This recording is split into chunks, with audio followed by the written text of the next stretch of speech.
എന്താണ് അല്ലറ ചില്ലറ ഈ ത്വക്ക് രോഗം വരുന്നത് പോലെ ചില ചൊറിച്ചിൽ, ചില ആളുകൾ അനാവശ്യമായ ഒരു ചൊറിച്ചിൽ. എന്താണ്? സലഫിയത്ത് പോരാ, അവിടെ സലഫിയത്ത് പോരാ. എല്ലാവരും ഇത് ആ മീറ്റർ കീശയിലിട്ടാണ് നടക്കുന്നത്. എന്നിട്ട് ആരെ കണ്ടാൽ അത് ത്വക്കിലൊന്ന് തിരികെ വെച്ച് നോക്കും. ഇയാൾക്ക് സലഫിയത്ത് പൂർത്തിയായിട്ടുണ്ടല്ല, 35 നിൽക്കുന്നുണ്ട്, 36 പോയിട്ടില്ല. ആ 36 കഴിഞ്ഞ് 37 അത് ഡേഞ്ചറാണ്. സഹോദരന്മാരെ, അദ്ദീനു യുസ്ർ ഒമൻ നിഷാദ്ദീന അഹദൻ ഇല്ലാ ഗലബഹു. മതം എന്ന് പറഞ്ഞാൽ സുതാര്യവും ലളിതവുമാണ്. ആരാണോ അതിൽ അനാവശ്യമായ ശുദ്ധത്ത് കൊണ്ടുവരുന്നത് അത് അവനെയും കൊണ്ട് പാതാളത്തിലേക്ക് പോകുമെന്നാണ് മുഹമ്മദ് മുസ്തഫ സല്ലല്ലാഹു അലൈഹി വസല്ലം പറഞ്ഞത്. അതുകൊണ്ട് സഹോദരന്മാരെ, ഈ മീറ്റർ ആയിട്ട് ആരും നടക്കണ്ട. ഇത് ഞാൻ പറഞ്ഞതുപോലെ ഖുർആനും സുന്നത്തും പ്രമാണമായി സ്വീകരിക്കുകയും ആ പ്രമാണത്തിന്റെ അടിസ്ഥാനത്തിൽ അത് നമുക്ക് പറയാം, ഇന്നത് പ്രമാണമാണ്, ഇന്നത് തെളിവാണ്, അത് നമ്മൾ സ്വീകരിക്കണം. ചിലപ്പോൾ ചില സഹോദരന്മാർക്ക് അങ്ങനെ കാര്യങ്ങൾ ഗ്രഹിച്ചു വരുമ്പോൾ അതങ്ങനെ ക്രമേണ ഉൾക്കൊള്ളും. ഒറ്റയടിക്ക് സാധാരണ ഒരു 2 പത്തിരിയൊക്കെ ഒരു മുല കുടിച്ചുകൊണ്ടിരിക്കുന്ന ഒരു ചെറിയ കുട്ടി ഒരു 2 പത്തിരിയൊക്കെ തിന്നാൽ ഉമ്മ പറയുമ്പോ 2 പത്തിരി നിറഞ്ഞോ അതിന് കൊടുക്കണ്ട. അപ്പൊ മറ്റോ വന്നാണ് പറയാണ്, ഒന്ന് പോരാ, അടിച്ചു കയറ്റുക. ഒരു 4-5 പത്തിരി ഒന്നായിട്ട് ആ കുട്ടിക്ക് കൊടുത്ത് അവസാനം അതിന് വയറുസ്തംഭനം വന്ന് അതിന് പല രോഗികളും വന്ന് ആശുപത്രിക്ക് കൊണ്ടുപോകേണ്ട അവസ്ഥ വേണ്ട.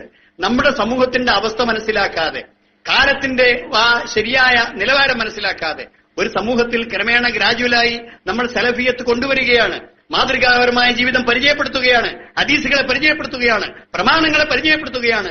അപ്പോഴേക്ക് ഇങ്ങനെ ഒരുപാട് ഒറ്റപ്പെട്ട അഭിപ്രായങ്ങൾ. ഈ ഒറ്റപ്പെട്ട അഭിപ്രായങ്ങൾ നിങ്ങൾ പണ്ഡിത സഭയിൽ പണ്ഡിതന്മാരുമായി കൂടിയാലോചിച്ച് സമൂഹത്തോട് പറയാൻ പറ്റുന്ന ഒരവസ്ഥയുണ്ടെങ്കിൽ പറയുക എന്നൊരു നിലപാട് സ്വീകരിച്ചതിന് ഭയങ്കര വിമർശനം. എന്താ പണ്ഡിത സഭ? നബിയോട് പറഞ്ഞാൽ നമുക്ക് പറഞ്ഞൂടെ?